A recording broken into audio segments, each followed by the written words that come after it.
มันอยู่ฝั่งเท้าซ้ายอ่ะมันจบบนนะเอฟเอ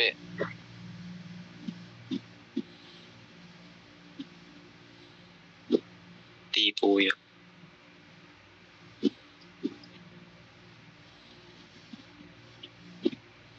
อายาเกมนี้เขาแฝงอึดมา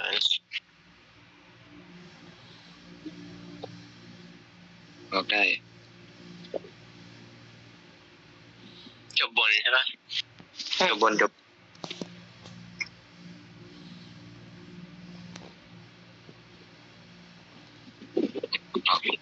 มันเอียงอะไรข้างบนบนระวังไม่แปลเนี่ยจริงๆอ่ะบอลจะบอล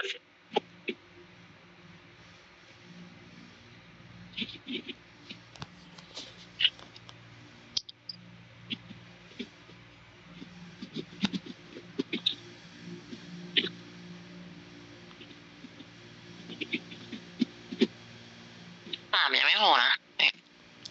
ยังขึ้นนะตีปูผมเดินช้ากว่านะเว้ยมันไปก่อนนะเราได้โซนอยู่ผมเปิดมันก่อนนะรอแป๊บไปอยู่เฮ้ยมันจะเอาน้ำไปไหนบนนะเว้ยเมื่อกี้ปั๊มอยู่บนน้ำแล้วเข้าบูต่อได้นะก็ได้มันนะเข้าบูมันเข้าบูแล้วนะมันเข้าเหมือนกันบูมันขึ้นแล้วพี่บูมันขึ้นแล้วเดี๋ยว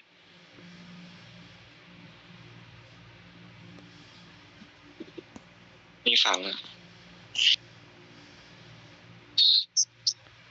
บน2อ่ะพยาล่างบนยัง2อยู่นะกลางก็2ล่างตัวเดียวโบยิงกลางอ่ะเราเรียนข้าดูกลางเขาฉีก็ให้ฉีบนโบน่าจะยิงกลางโอเคต้นลงมาก่อนแล้วกันหายไปไหนมาเอาขวาไม่เจอเลยต้องอยู่แถวซ้ายก็อยู่นี่อยู่ขวานี่แหละฉีหายด้วยระวังซ้ายนะกบ3มันกบ3ตัวสองระวังซ้ายนะฉีเคลียร์ล่างไว้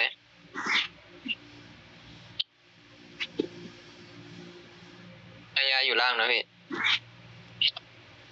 มันจะโซนอย่างเงี้ยอีบนนี่อะไรเป็นฝากครับ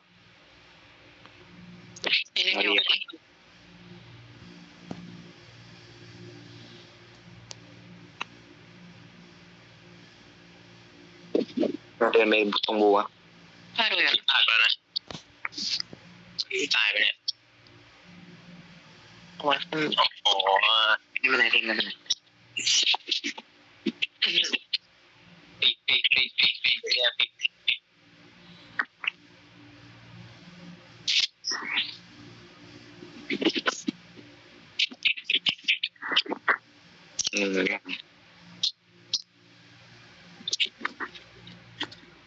นเป็นแถวล่างอะไรปะพยายามตีตัวเล็กอยู่นะได้เดี๋ยวไม่โผล่แค่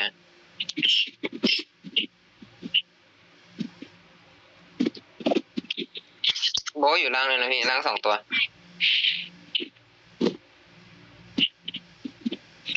มีฝั่งเนี่ยฉีวะหลังอะไรอ่ะเป็นหลังปั๊มเลยครับเด่นตีผม30 วิอ่ะมันตอบเป็นไหนอ่ะยิงแบบมันน่าจะเอียงบนนะพี่โปน่าจะทำเป็นไปเล่นล่างได้นะเว้ยปั๊บลงได้นะล่าง3 ตัวนะพี่เว็บหมดพี่เว็บหมดล่าง3 ตัวนะมีงานปะพี่ต้องเว็บได้ไหมอะไรเงี้ยมีเงินไม่ให้เราได้ไหมเราทีกันเดี๋ยวรอมันมาได้มีอันตีละเดี๋ยวเว็บนี้เดี๋ยวผมยิงอันตีผมในปั๊มไล่หายา โอ้ ดูกันนะดูกันไม่น่าจะเอาล่าง เอาไปปะ ปล่อย นี่ วิ่งไปไปชีวิตเล่นรอดมันเล่นต่อ มันเปลี่ยนร่างแล้วมันเปลี่ยนร่างแล้วมันเปลี่ยนร่างแล้ว อยู่ว่าไปที่ว่า เฮ้ยฉีวับมาล่างนะวับมาจริงล่าง2ตัว มันน่าจะมีเป็นล่างออกไป เฮ้ยผมเอาบนได้นะเว้ยถ้าไม่มีตัวมาฉีล่างอะเมื่อกี้ ไม่บาลอนบนมาอยู่นะคุม ฉียังอยู่ล่างอยู่นะเดี๋ยวผมไปรับล่างนะพี่เฮ้ยเดี๋ยววาร์ปไปได้นะวาร์ปไปเลยปะเดี๋ยวได้เข้าแล้วได้อายามัน เอาบนได้ปะ ยาโดนละ ขวาโบโดนเรียกลางนะโบโดนเรียกลาง วิ่งกลับไปอยู่ อายาลงไปแล้วนะพี่ ฉีกลาง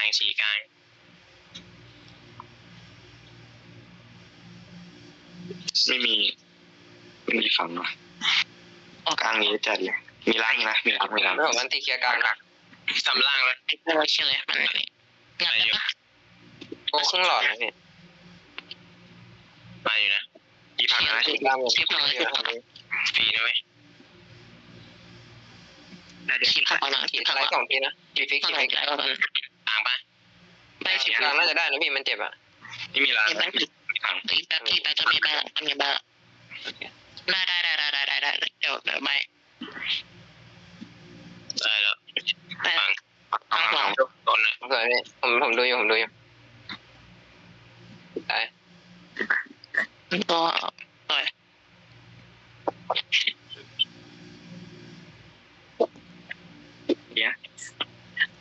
ล่างมีเว็บเยอะป่ะพี่มีรถถังด้วยได้นะเว้ยผมมา เดี๋ยวใบเดี๋ยวถ้ามันเอามันเดี๋ยวใบอะไร ปล่อยแล้วเนี่ย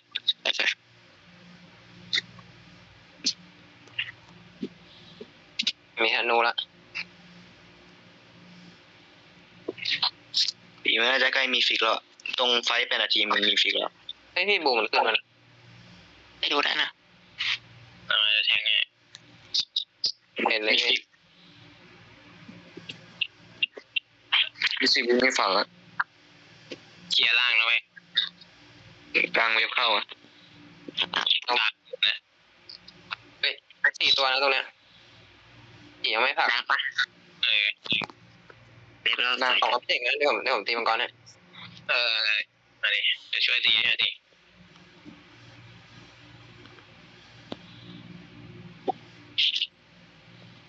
เขาตัวรอเลยปะรอแล้ว ตีแปดตีได้ นี่เดี๋ยวดักเลยได้นะมังกรจะตายแล้ว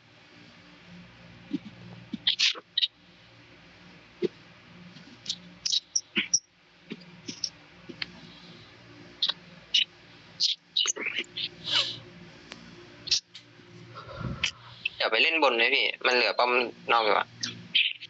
ไปดูอยู่นะเว้ย ตายแล้วน่ะ ตายแล้ว ตาย คนเมที ไปอยู่นะ จะมีใบแล้วตรงกลางดูได้นะ ดูอยู่ เว็บ เปิ เล ด ย ลงยิงป้อมนะเปิดยิงป้อม เราเล่นบนก็ได้เล่นบนอ่ะประมาณ ป้อมครึ่งหลอดนะเดี๋ยวดูกลางให้